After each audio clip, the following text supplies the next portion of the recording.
I'm your usual host, Procurious Mwape, Zambia's presidential aspiring candidate.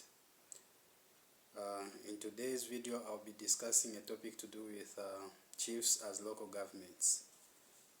As you may already be aware, in the Light of Zambia project, we are promising that once we form government, once Ubuntu Model of Governance is introduced in our country, Zambia, we are going to make sure that we move all constituents and local government activities to chiefdoms. Yeah, so I would like to address that particular topic in this video. So first of all, why is it necessary that we do such a thing, that we move council and constituents activities to chiefdoms? I think to begin with, we all agree that Zambia was in the hands of the chiefs. I think I've talked about this in so many different videos.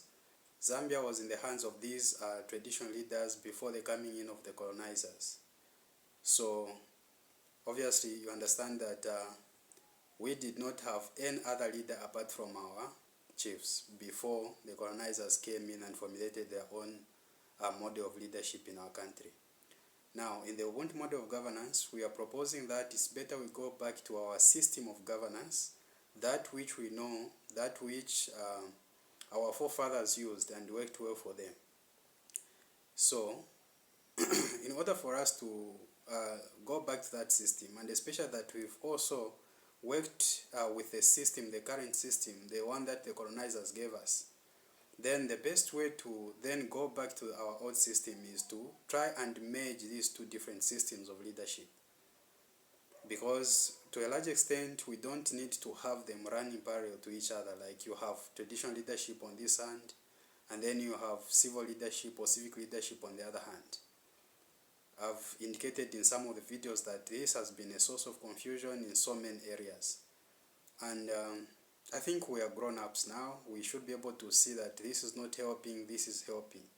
This can push us forward, this cannot push us forward. So I am strongly convinced that if we continue maintaining these two parallel lines of leadership, then we are more like not serious with that which we want to see happening in our country. That is development. Development will not be so easily realized in our country because there will be some level of conflicts. So, in my view, it is very important that we delete or remove one of the leadership lines that we have and maintain one or remain with one. So in this case, I always propose that it's better we remove the one that was imposed on us, the one that was formulated, even when we had our own system of leadership. Because if these colonizers really wanted to respect our views or really wanted to respect us as a people, they were supposed to recognize our model of leadership, the system of leadership that we had in place, and they were supposed to work by that same system of leadership instead of introducing a totally new system of leadership. As a result, having these two systems running concurrently to each other, I think that is not good. So, in this video, I'm going to show you the hierarchy of how we are going to be managing these chiefdoms when they become the local governments of in our country. So, to start with, we are going to have the office of the chief at the top because every chiefdom is headed by a chief or chieftainess. So we are going to have the office of the chief at the topmost, and then under the office of the chief, we're going to have the office of the prime minister to the chief. So every chief is going to have a prime minister. So now this prime minister is the one that will be exposed to elections, is the one that will be elected by the people of that particular chiefdom. So the tenure of office for this prime minister will be 6 years. So every chiefdom is going to be divided into 7 zones, and the prime minister is going to appoint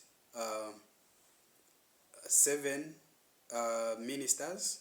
So the prime minister, who is elected, an elected officer, is going to appoint 7 ministers under him that are going to be in charge of each and every one of these zones, the 7 zones that I've just talked about. Now, like I mentioned, the term of office for the Prime Minister will be 6 years. It will be very necessary, it will be very important for this office to be subjected to review, to periodic review. I'm of a view that before the 6 years elapses, the term of office, the 6-year term of office elapses, there must be reviews to see as to whether this particular cabinet at chiefdom level is performing or not. So in order for us to achieve that, then we are going to have the council I'm calling the Term Validation Council. So the Term Validation Council is the one that will be sitting every after 2 years to analyze and pass a vote, either to enable this Prime Minister with his ministers uphold their positions, or to pass a vote of no confidence so that this Prime Minister and his ministers lose their offices. Depending on the situation, if this Prime Minister has delivered, if they are still enjoying popularity with the people in the chiefdom, then they are going to be upheld. But if they mess up, if they do things that are not standing well with the public, the people that they are serving, then they are going to lose their positions.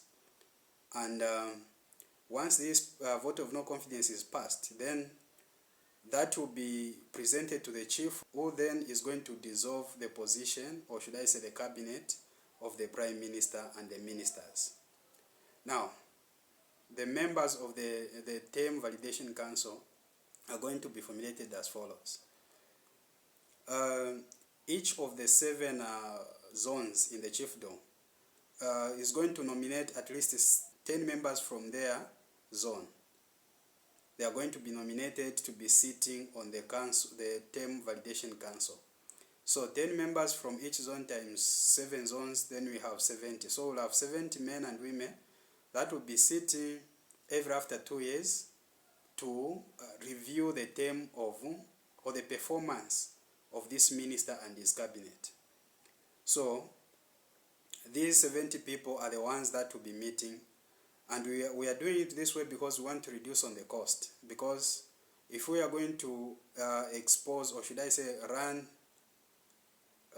make the minister run for elections or to be reviewed by everyone in the chiefdom, then it means it will become more costly for the chiefdom to run those popularity review polls. And I think that is not in the best interest of our economy. What we want is to see how best we can minimize on costs and improve on service delivery. So that is how the chiefdom is going to be organized. And I think this, because now the councils, or the officers that are working in the councils today, for example, the treasurer, the planning officer, and all these very important offices that we have at the councils, are going to be looked at or overseen by the chief. Then we do not expect them to misbehave anyhow. We do not expect them to find it so easy to maybe misapply or misappropriate funds and get away with it. Because the one to monitor them will be right next to them. So we expect high-level service delivery from the councils or from the officers of the local governments, and we expect efficient utilization of funds, public funds, that councils are exposed to, which is not the case now, because we obviously understand that there is a lot that is happening in these councils. It seems that there is a big gap between the operatives, the ones that are working in these councils, and the ones to supervise them. As you may already be aware, the ones that supervise these councils are the permanent secretary and the minister of local government. So I believe that once we give councils in the hands of chiefs, then we expect the best to come out of these councils. And we expect a lot of developmental projects to be taking place in our respective areas, because then we have efficient and prudent utilization of funds. And remember that one other important thing that I have to mention, and I've been mentioning this in many different videos, is that chiefs do not work with a deadline in their mind. What is killing the government projects or government service delivery in our country is because of the bureaucracy. That is one of the reasons. The bureaucracy that is found in democracy. If you do something today, the one that is going to look at you or maybe to question what you've done is someone who is coming from, say, from Lusaka, from head office. And I think that bureaucracy has brought in a lot of undesired activities or behaviors among our people that are working in these councils. Now that we are going to have a chief presiding over, overseeing every activity that the council is doing, then we do not expect projects to be failing. We do not expect roads to remain undone. We do not expect garbage remain without being collected. I think all that is happening because possibly the money that was supposed to be used to buy fuel for them to collect garbage was used for something else, and there is no one to question them.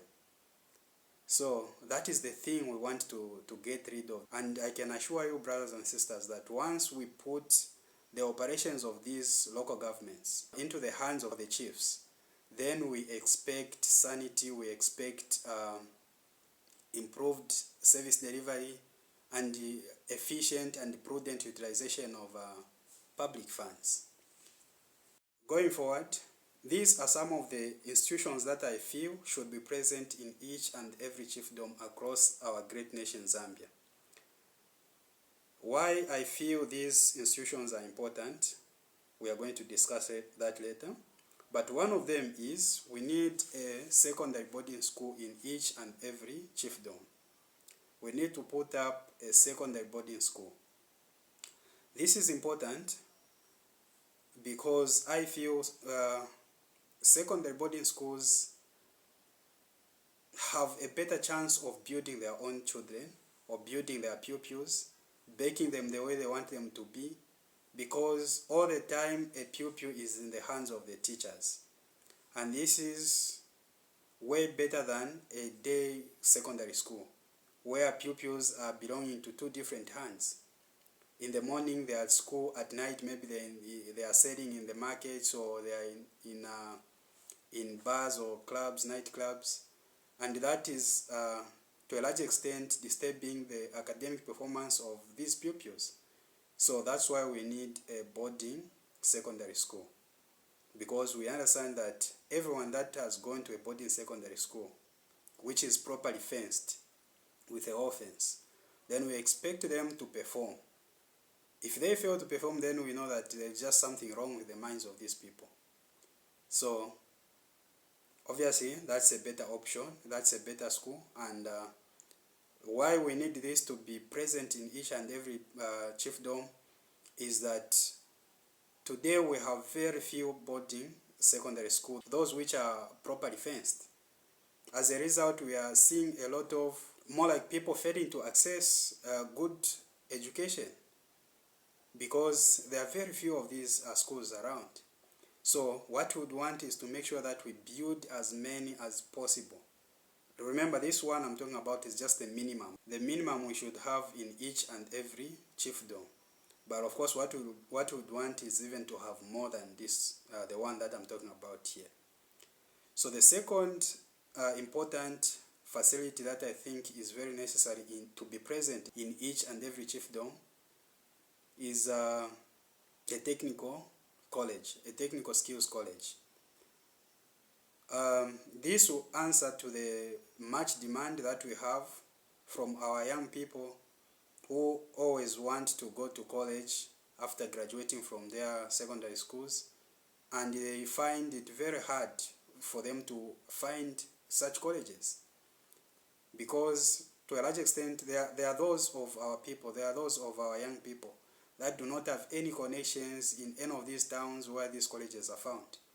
So they find it extremely hard for them to get there, and the cost is high for them to even make it to be in that school. So we need to bring these colleges as close to the people as possible, so that no one should have a reason to fail to go to college, because there is a college nearby to them. So we need a technical skills college to be present in each and every chiefdom. This is going to empower our children. This is going to empower our youth with skills, livelihood skills that will enable them become productive in our country and be able to contribute to our GDP. That's why I always feel very bad when I hear people calling children or these youth that these are junkies. There is this terminology that has come in Zambia of junkies. I hate that terminology because I believe that everyone, provided they are accorded with an opportunity to get into school and be able to acquire a skill, get into a technical college or a skills college and be able to acquire a skill, they wouldn't be called junkies, because they'll be able to have a skill that would then make them capable of producing. And once you're able to produce, surely you are assured of being able to generate income. So, especially when I hear it from the government officials saying junkies, I feel very bad, because I believe that this is human resource that we are putting to waste. It is human resource that we could easily harness and put to a good use and be able to produce for the nation. So, once we develop, or once we deploy Ubuntu Model of Governance, we are going to make sure that each chiefdom at least gets a college, a technical college, so that our children, our people can be making desks, can be making metal fabrication works, and all these other skills that we are talking about, which are very necessary in our societies. So the other thing, last but not least, what we need to be present in each and every chiefdom is a ZNS camp, Zambia Nation Service Camp. This is very important because ZNS will be placed at the center in the Ubuntu Model of Governance. We believe that ZNS is a very important institution, and it can help Zambia become a very powerful nation. It can help contribute to the GDP that I just talked about, gross domestic product. And I think, let me just say, I'm going to do a video on ZNS alone, so that I explain properly the functions of ZNS. Of course, it will be repurposed, not necessarily repurposed. It will be made to feature into many different sectors of our economy. So I'm going to talk about it in its own separate video. So basically, that's what I think is necessary for us to put up. That's what I think is very crucial to implement in order for us to see meaningful development taking place in our country. We do not need to have these two systems of leadership running parallel to each other, namely traditional leadership and civil leadership. Instead, we have to get rid of one, and this one I'm talking about, the one we have to get rid of, is obviously civil leadership, because traditional leadership is the leadership which is native, that which we know very well, which even our forefathers used, and it resonates with the scriptures. So I don't want to go that direction for now, but I think in the future I'll be talking about these things in relation to scriptures. So that's what I really wanted to share with you, my brothers and sisters. Then one other thing that I have to emphasize when I'm talking about the Prime Minister, this is very cardinal, this is very, very crucial for me to emphasize. I've noticed there is this way of thinking that has developed in Zambia. Of course, cases of democracy, this has been brought in place by democracy itself, that some tribes are better than others. What makes me arrive at that conclusion? We've seen a lot of divisions in our country taking place based on tribal lines. We don't have to run away from that fact. That is happening in our country. And we should not tolerate that. We should not make that way of thinking to be mainstream, because then we are creating our own time bomb. But again, it doesn't mean we have to live pretentious lives. We have to turn a blind eye as if nothing is happening of that nature, so that we simply don't sound to be tribalistic. So, what am I trying to talk about here? What I'm talking about is these political parties that we have dotted across our country are the major source of these divisions that we see. So what am I saying? In the Ubuntu Model of Governance, politics will only be practiced at chiefdom level. And I'm fully convinced that people at chiefdom level, they very well know each other. As a result, we do not expect such kind of rifts that we see around in where politics are even done at national level. So we expect people to behave themselves because they are related, they know each other very well, they know who stays where, who is who.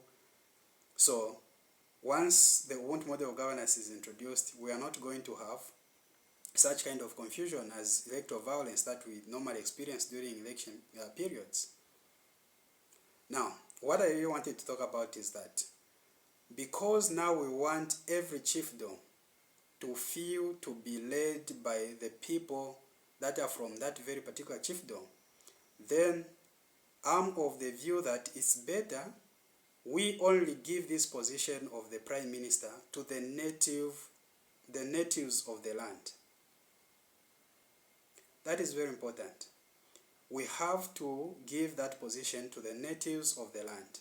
Only someone who is purely native, not a sojourner, not someone who has come to stay with you, and because they've made some money, or maybe they have some connections with the chief, then they deserve to stand, or maybe they feel qualified to stand for that position.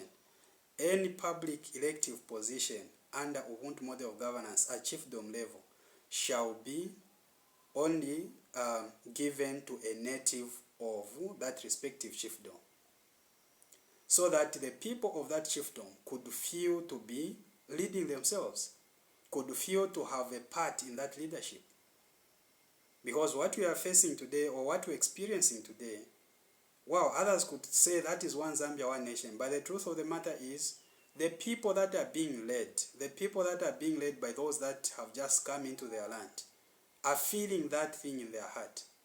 And that's why we see all this polarization taking place in our country.